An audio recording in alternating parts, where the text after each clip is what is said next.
Alunos e alunas, antes de tratarmos mais especificamente de assuntos tais como cultura e liberdade, penso que é importante mostrar como desde os primórdios da filosofia eles já estavam previstos nos grandes sistemas desenvolvidos ainda na Grécia Antiga.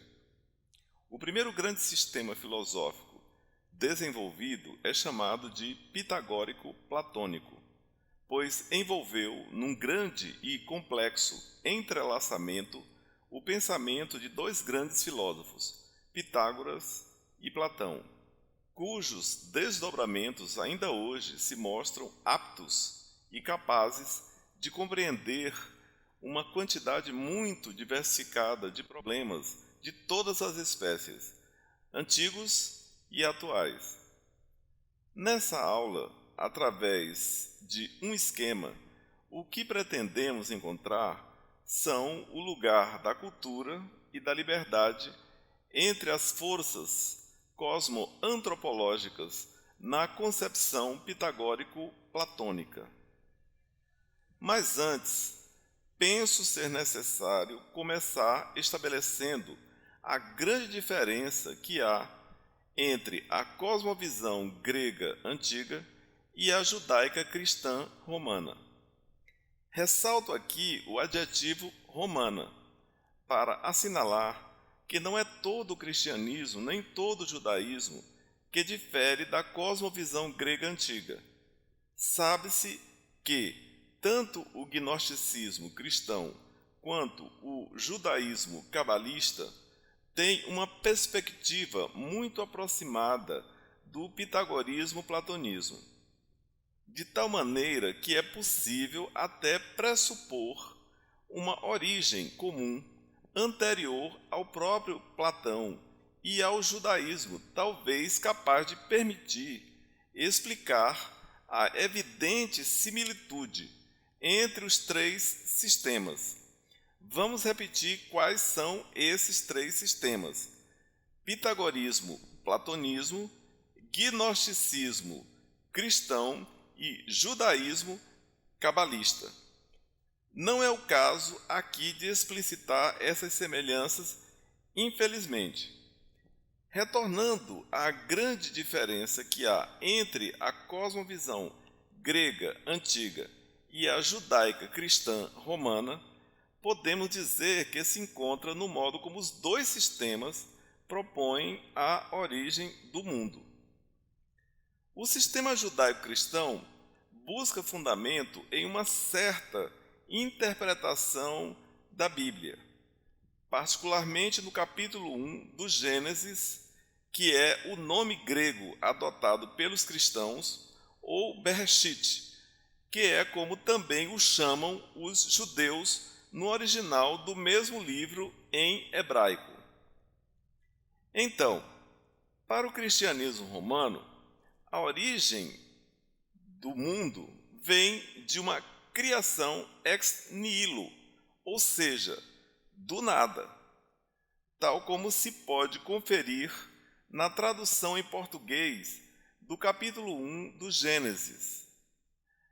Elohim, por meio da palavra, fez surgir o mundo, juntamente com tudo o que nele existe. Está assim no Gênesis em português. Gênesis 1:1. No princípio, criou Elohim os céus e a terra. Gênesis 1:2. A terra, entretanto, era sem forma e vazia. A escuridão cobria o mar que envolvia toda a terra, e o Espírito de Deus se movia sobre a face das águas. Gênesis 1:3. Disse Elohim: haja luz, e houve luz. Gênesis 1:4. E viu Elohim que a luz era boa, e fez separação entre a luz e as trevas. Gênesis 1:5. Chamou Elohim à luz dia, e às trevas noite. Houve tarde e manhã, o primeiro dia. Como dissemos antes, segundo a interpretação corrente do cristianismo romano, Esta narrativa quer significar que onde havia nada, Elohim foi fazendo surgir todas as coisas, ali mesmo, em um fora dele. Por essa interpretação, a existência do mundo é colocada a partir do nada e conferida e sustentada desde então por Elohim, o nome de Deus assinalado no capítulo 1 do Gênesis. A palavra criação, em grego, é poiesis. Em latim, é creatio. A palavra tem, em todas as línguas, um sentido muito genérico, que indica qualquer forma de causalidade produtiva, a de um artífice ou de um artista, como a de Deus. O seu significado específico, porém, como forma particular de causação, é caracterizado, primeiro, pela falta de necessidade do efeito em relação à causa que o produz. Ou seja, Elohim não teria tido qualquer necessidade ou imposição para criar o mundo. Segundo, pela falta de uma realidade pressuposta ao efeito criado, além daquela da causa criadora. E nesse sentido se diz que a criação é do nada. Terceiro, pela inferioridade de valor do efeito em relação à causa. Ou seja, a realidade do mundo não é própria, mas como que emprestada. Vale dizer, o mundo pode deixar de existir, se esta for a vontade do Criador. Quarto, pela possibilidade de que um dos termos da relação, ou ambos, caiam fora do tempo.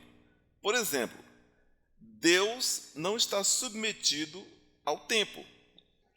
E quanto ao mundo, assim como Deus o fez existir por meio da palavra, igualmente poderá fazê-lo deixar de existir do mesmo modo. Infelizmente, não podemos nos estender mais sobre este assunto devido ao foco que temos de manter sobre o tema da presente aula.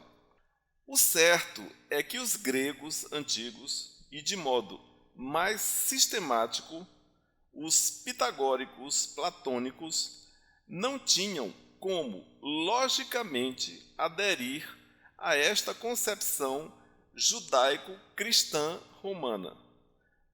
Como afirma o texto do livro Convite à Filosofia de Marilena Chauí, os gregos antigos buscavam, abre aspas, o princípio natural, eterno e imperecível, gerador de todos os seres.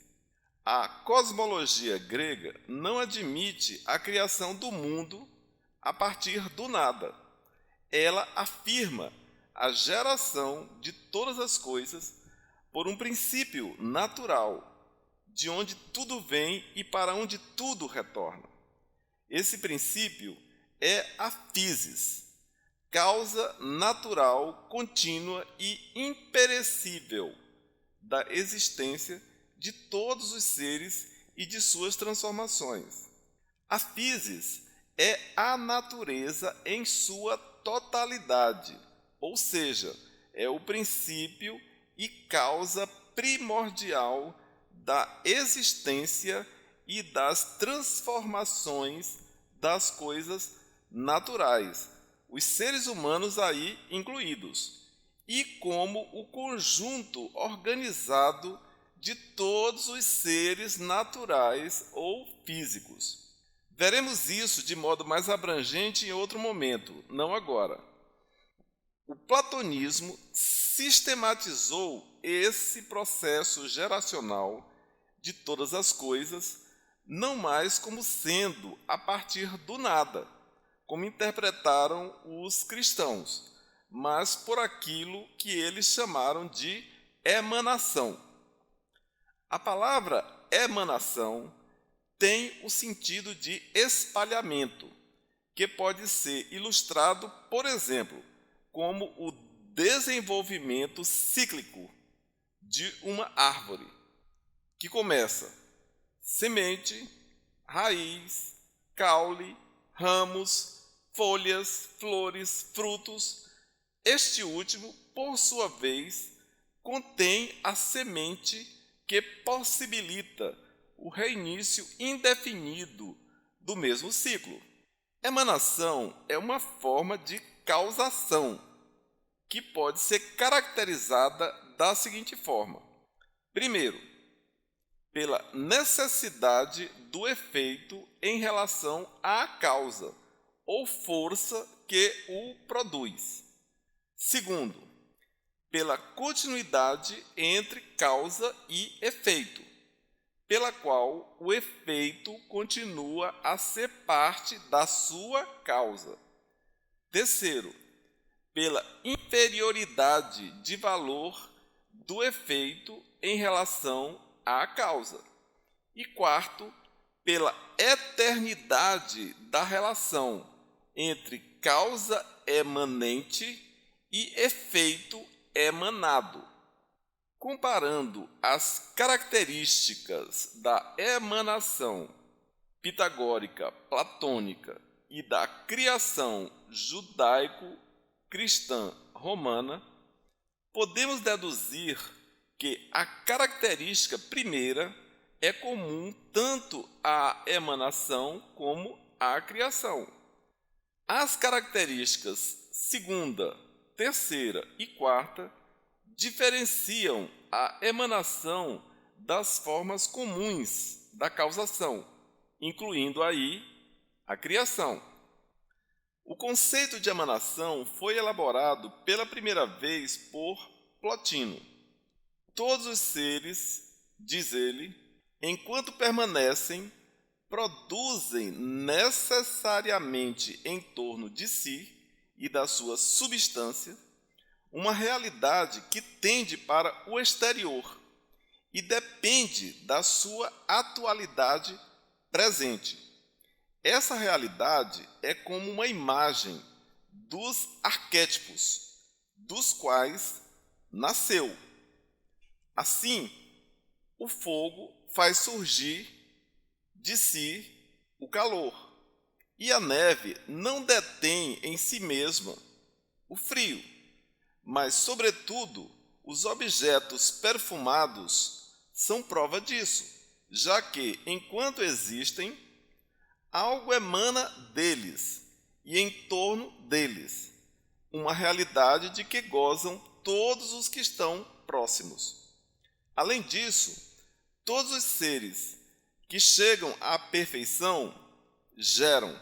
Por isso, o ser que é sempre perfeito gera sempre, gera um ser eterno, mas que é inferior a ele. Essa geração de uma realidade que tende para o exterior depende do ponto de vista que se está concebendo. Do ponto de vista do ser humano, pode-se pensar em uma geração para o exterior, mas não do ponto de vista do próprio ser de onde tudo emana. Nesse caso, o processo geracional tem de ser concebido como sendo para dentro, como se fosse uma contração geradora de níveis ou de dimensões existenciais, tendendo simultaneamente para o micro-infinito e para o macro-infinito. E é assim que o platonismo efetivamente concebe o processo geracional de todas as coisas. Tudo parte do uno e sempre para dentro. Este vai gerando todas as dimensões existenciais com as suas devidas coisas correspondentes. Eis, portanto, como se pode ilustrar o esquema. A palavra caos, em grego, tem o significado principalmente de algo indeterminado. Caos não é desordem, como o senso comum ousa dizer: toda desordem pressupõe uma ordem prévia, uma ordem que lhe precede e que lhe serve de comparação. O caos, por outro lado, não tem nada que o precede. Ele é indeterminado, precisamente porque não pode ser pensado, não pode ser concebido. Para o platonismo, a partir desse caos indeterminado, por um processo também indeterminado, surgiu na interioridade dele uma dualidade indeterminada, a qual Platão vai denominar de díade indeterminada. Esta divisão do uno gerou um arquétipo que, por emanação, vai gerar todas as coisas. Começando pela geração do que poderia ser chamado de filho, entre aspas, o qual será denominado de logos, pelo platonismo. O logos, por conter em si tanto a essência do uno quanto da díade, adquire o poder de ele mesmo passar a ser o continuador do processo geracional da emanação. De certo que a primeira emanação do Logos é o sistema cosmos-physis. Verificar que, quando o Logos é concebido, ele se torna um ser determinante, ou seja, capaz de estabelecer determinações. Verificar que a natureza da díade indeterminada emana de si uma nova dualidade, não mais indeterminada, a qual se pode muito bem chamar de pai-mãe, cujo filho é precisamente o Logos. O pai aí deve ser compreendido como sendo o lado masculino, que se caracteriza pela continuidade, ou seja, aquilo que tende para a unidade, que tende para o uno. A mãe deve ser compreendida como sendo o lado feminino, que se caracteriza pela descontinuidade, ou seja, aquilo que tende para a dualidade ou multiplicidade, que tende para a díade indeterminada. O Logos, contendo essas duas tendências, passa a ter o poder de replicar diferencialmente, ou seja, por variações contínuas, esse arquétipo emanado, qual seja, pai, mãe, filho. Ou seja, tudo que existe tem, desde então, essa estrutura arquetipal triádica: pai, mãe, filho. O filho, o Logos, por sua vez, fará emanar de si o sistema cosmophysis, no qual o cosmos fará a vez de figura masculina, marcada pela tendência de continuidade e força centrípeta para dentro, e a physis fará a vez de figura feminina, marcada pela tendência de descontinuidade e força centrífuga para fora. Alertamos que não se deve conceber o cosmos e a physis como entidades separadas, mas precisamente como um sistema unitário, tal como expressa muito bem o símbolo chinês Teiji, Yin, Yang, Céu, Terra. É dessa perspectiva que se pode interpretar o primeiro versículo do Gênesis, não mais do modo cristão romano, mas de outra forma, como emanação. No primeiro versículo do Gênesis está escrito: no princípio, Elohim criou os céus, no plural, e a terra, no singular.